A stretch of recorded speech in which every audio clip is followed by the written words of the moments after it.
On n'arrête pas de nous dire que la Russie est en échec, et que les drones au Danemark, en Pologne, en Roumanie, ça vient de Moscou. Mais moi je veux des preuves. Ils sont les preuves. J'ai autre chose à vous montrer. Si on regarde la version officielle, c'est incursion russe, et c'est la panique. La version d'un ex-colonel US, il nous dit « Les drones tombés n'ont rien de russe ». Certains même avaient des cimes polonaises et suédoises. Ça ressemble à des opérations sous fausse bannière. Et moi ça me fait penser, je sais pas si vous avez vu le film Le Monde après nous, il y a une scène où on voit un avion qui envoie des prospectus chinois pour dire que c'est eux les ennemis, alors que ça vient pas de là. Start off with the drone incursion we saw in Denmark. It seemed, because we talked last time when there was a drone incursion over Poland. I think afterwards there was one in Romania. Then we saw the incursion of a Russian jet over Finland, I think it was, or Estonia. And now we've got the drone incursion over Denmark. I would love to get your thoughts on all incursions, and mainly focusing on today's one. I have talked with my trusted sources in the intelligence community. There have been no provocative incursions by the Russians at all.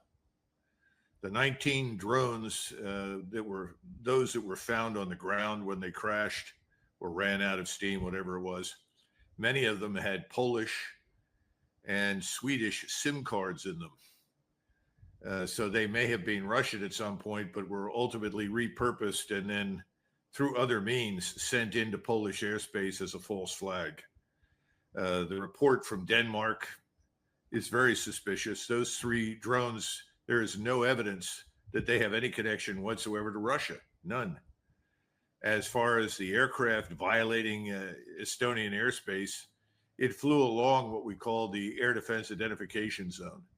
There was no intention to violate anything. The Russians have been scrupulously careful not to give people in the West an excuse to start a war. That's bottom line, because the Russians do not want a war with NATO or the United States.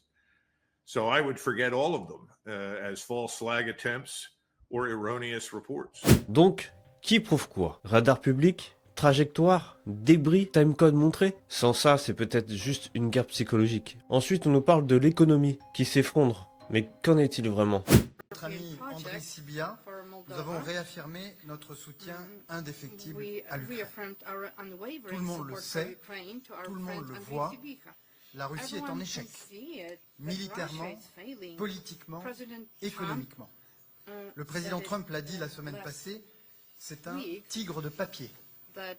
Elle a conquis moins de 1% du territoire ukrainien au cours des 1000 derniers jours de guerre.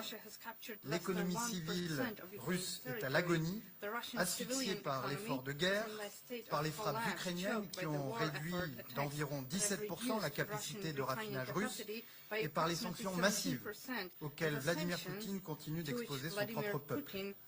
Et pour masquer son échec, il a multiplié ces dernières semaines les provocations. Ici en Pologne, en Roumanie, en Estonie. Et face à ces agressions inacceptables, la défense de l'Europe a été implacable.